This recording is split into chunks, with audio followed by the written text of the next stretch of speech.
नमस्कार, मैं हूं विवेक और आप देख रहे हैं रिपब्लिक भारत की विशेष पेशकश महाराष्ट्र की विकास गाथा। इस विशेष पेशकश में हम आपको दिखाएंगे वो बड़ी और महत्वपूर्ण खबरें जो न सिर्फ राज्य की दिशा बदल रही हैं बल्कि विकसित भारत के सपने को साकार करने में सहायक साबित हो रही हैं। तो चलिए शुरुआत करते हैं उन बड़ी खबरों से जो सुर्खियों में रही। महाराष्ट्र उद्योग विभाग की तरफ से कुंभ उद्योग संगम और जिला निवेश परिषद नासिक 2026 का महत्वपूर्ण कार्यक्रम 6 मई को नासिक के होटल ताज गेटवे में आयोजित किया गया। मुख्यमंत्री देवेंद्र फडणवीस और उद्योग मंत्री उदय सामंत की मौजूदगी में आयोजित इस समिट में उद्योग, निवेश, नवाचार पर विशेष जोर दिया गया।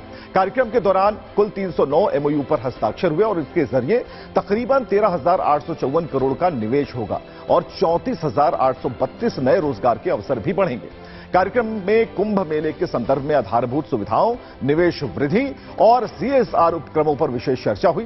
पाहिजे आज या कुंभामध्ये जवळपास राज्य सरकार 33,000 कोटी रुपयाची गुंतवणूक करत आहे, पण ही गुंतवणूक ही केवळ टेम्पररी गुंतवणूक नाहीये।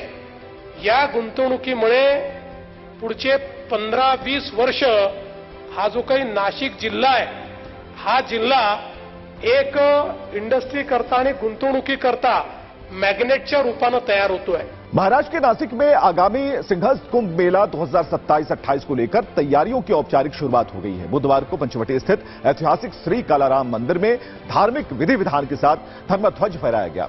इस आयोजन को सिंहस्थ की तैयारियों का पहला बड़ा संकेत माना जा रहा है, जिससे पूरे शहर में उत्साह का माहौल बन गया है।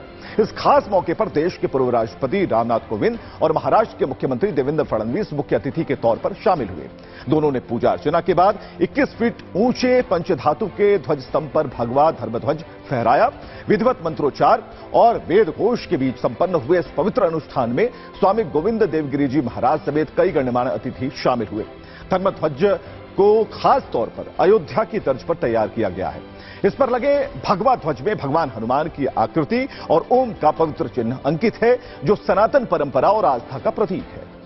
और अब बात करते हैं जनगणना की। 16वीं राष्ट्रीय जनगणना 2027 शुरू हो चुकी है। महाराष्ट्र में भी स्वगणना का पहला चरण 1 मई से शुरू हो गया है और 15 मई तक चलेगा। उसके बाद जनगणना का दूसरा चरण 16 मई से 14 जून तक चलेगा और इस पूरी प्रक्रिया में सभी को कुल 33 प्रश्नों की जानकारी भरनी है। उप मुख्यमंत्री सुनेत्रा अजित पवार ने इस स्वगणना में भागीदार बनकर लोगों को संदेश दिया। वहीं सीएम देवेंद्र फडणवीस ने महाराष्ट्र वासियों से स्वगणना में ज्यादा से ज्यादा भागीदार बनने की अपील की।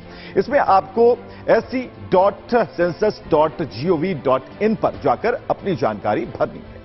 या स्वगणनेतून एक आयडी तयार होईल आणि प्रगणक आपल्या घरी भेट देऊन भरलेली माहिती अचूक आहे की नाही याची खात्री करून घेईल।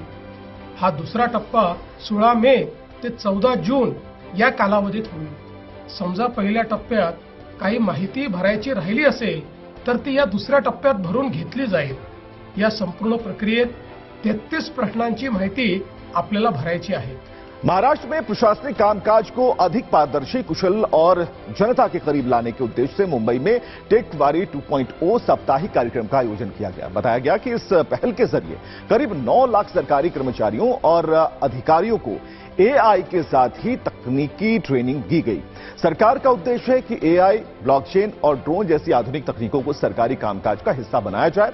और इस कार्यक्रम के उद्घाटन सत्र में शामिल हुए मुख्यमंत्री देवेंद्र फडणवीस ने टेकवारी 2.0 कार्यक्रम को जनता की सेवा का नया मॉडल बताया, जहां तकनीक और संवेदनशीलता दोनों एक साथ चलेंगे। मुंबई के बीकेसी एमएमआरडीए ग्राउंड में महालक्ष्मी सरस प्रदर्शनी 2026 का आयोजन किया जा रहा है, जो कि 14 मई 2026 तक चलेगा। और इस मेले के उद्घाटन समारोह में सीएम देवेंद्र फडणवीस ने शिरकत की। इस दौरान मुख्यमंत्री ने लक्ष्य रखा है कि देश की पहली 1 करोड़ लखपति दीदी महाराष्ट्र से ही होंगी।